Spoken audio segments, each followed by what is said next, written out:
The stagnant air in my room was oppressive, laden with the metallic scent of dread. The experience was all too familiar. The tingling that crept up my spine, the oppressive weight anchoring me to the bed. Once again, sleep paralysis, my long-standing adversary, had emerged. This instance, however, was tinged with an unfamiliar, deep-seated terror. For months, the holy water I had scattered around my room, akin to an inexperienced priest, had fended off the nightmares.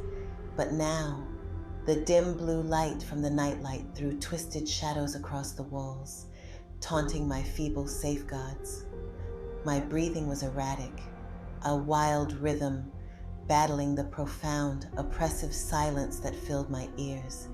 This silence was different. It was smothering, an emptiness that seemed to draw the breath from my body. Suddenly, the atmosphere changed. There was a presence. It was more than a sound. It was a sensation. A monstrous shadow materialized in the corner of my room, eclipsing the scant light. Terror gripped my throat. I shut my eyes tightly, desperately trying to slip back into sleep, into a realm where shadows didn't prowl in the darkness. Under my eyelids, darkness throbbed. A low, guttural trickle reverberated through the room, sending shivers down my spine. Playing peekaboo, motherfucker, the voice whispered, a rough curse against my eardrums. My eyes snapped open, breaking the paralysis. In the corner, towering and composed of pure shadow, stood a figure. Two horns, sinister and black, arched from its head, grazing the ceiling. A raw, primal fear surged through my veins.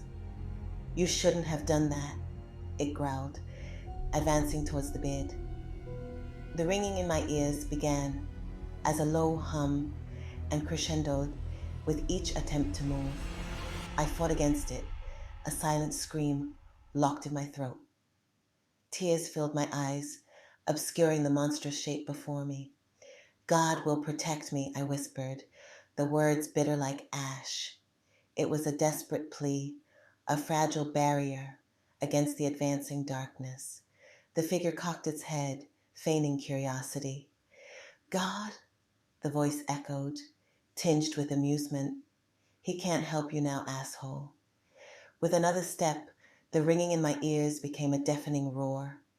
As the darkness threatened to swallow me, a sharp, desperate thought cut through the fear. The holy water. It must work again. With immense effort, I concentrated on the vial under my pillow. A single bead of sweat slid down my temple, the sole indicator of my struggle. The figure lifted a hand, its shadow eclipsing the nightlight.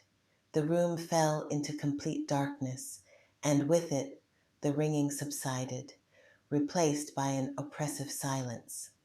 A choked gasp, a wet thud. The pressure in the room dissipated.